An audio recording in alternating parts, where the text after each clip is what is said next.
Hi, I'm Kara O, and this is another edition of Lip Smack and Love, and today is Single Saturday, and I love Jonathan Aslay so much, and the way he expresses himself and his ideas and the way he thinks about this dating thing that I've got him back here, and we're going to talk more. Today, I want to talk about whether the difference between being picky and particular.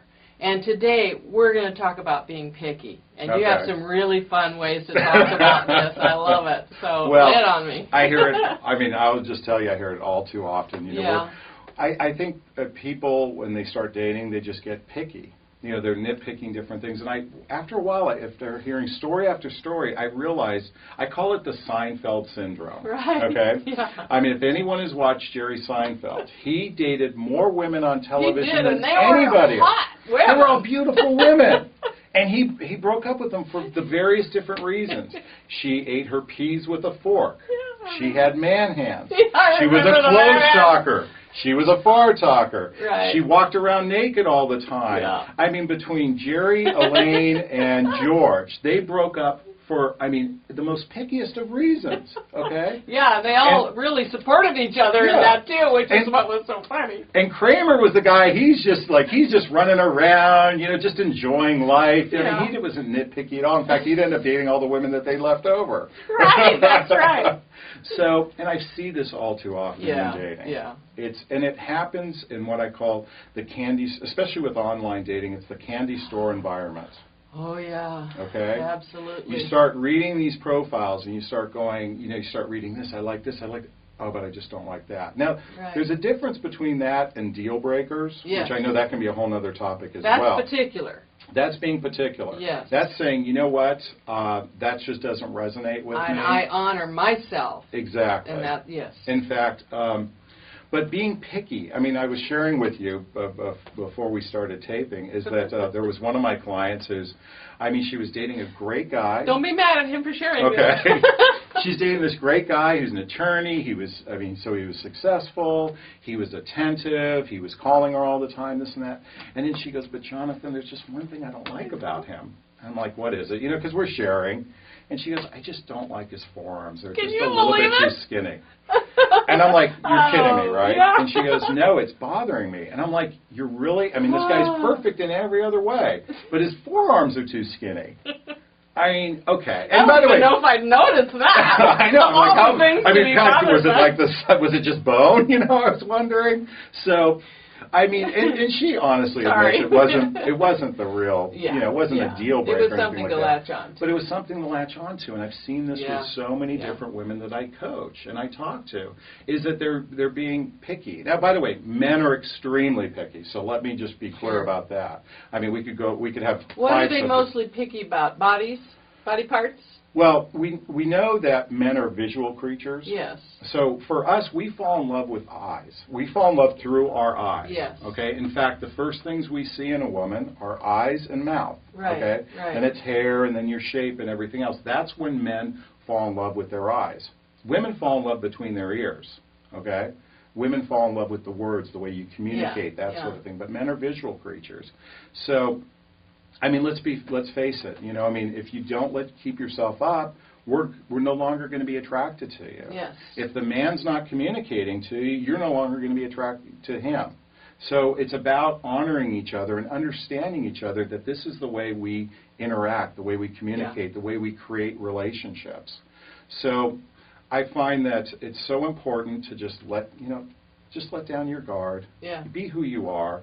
Don't be overly picky. I mean, if he's got one toe that's bent backwards or something like that, don't make that to be the deal breaker. Don't make being picky the deal breaker. Right. But absolutely be particular. Know what you want. Yes. And, you know, when I'm coaching my clients, it's always understanding. Really, you know yourself better when you know what you don't want versus what you do want. Oftentimes, I'm talking to women, coaching women, they're always looking for what they want. But I say, well, do you know what you don't want? They don't have a clue. I mean, they have some basic ideas. Right. But it's understanding what you don't want helps you find what you do want, without a doubt. And when I'm working with people, whether it's writing, advice in email or coaching, to me, okay, you ask all those questions, to get your list, what you like and what you don't like. And for me, the most important question to ask then is why? Because the more you understand yourself. Oh, sure. And the only way to really get to, like, I don't want a guy that has this, or I need a guy that has that. Why? It's like, and then sometimes they don't know. Yeah. It's real important. Why is it? Is it culture? Is it something about your dad, something in high school? You don't know. And until you know, it really shouldn't be on that list. And if you don't know what you want, if you don't really know the why, like you said, behind what you want, then how are you going to know? How are you going to attract the man you do want? That's right. Because when you understand the why, because it's all about energy, right? Absolutely. I mean, we have all these words we put around it. It's the energy and the pheromones. We talked about, when I was doing the online dating, it's like we're great on the profile thing, the photo, the emailing, the telephone. It's like, oh my God. Then you have sometimes hours and hours and hours of phone calls. You finally meet, and it's like, there's no chemistry. And it's like, I always said, we got to smell each other, and it's the pheromones, and it's nothing we can register consciously, but they've all, the scientists have told us that's really important. Absolutely. But if we know why about whatever, then it shifts our energy. Absolutely. Because we become more. It just. Well, you know what it does? Evolves it actually, us. I think, and I was thinking about, and I was coaching a client about this the other day. She didn't know the why, so she was always in this kind of state of doubt. Yeah. You know what that creates? Lack of confidence. And it there was affects your something energy. about her energy just was not confident. Right. And men are attracted, just like women are attracted to confidence. Men are attracted to confidence too. It's huge. Yeah. Yeah. I mean, so understanding the why, I think, really gives you, it radiates more confidence with it. Absolutely, and radiates is the word. Yes. That is the word. You glow.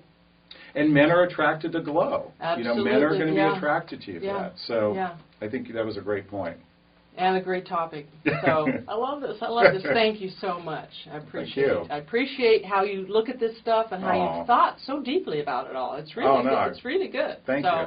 Well, that's it for now. I'm Kara O, Jonathan Aslay, and we're wishing you lots of lip smacking love. Mwah. Mwah.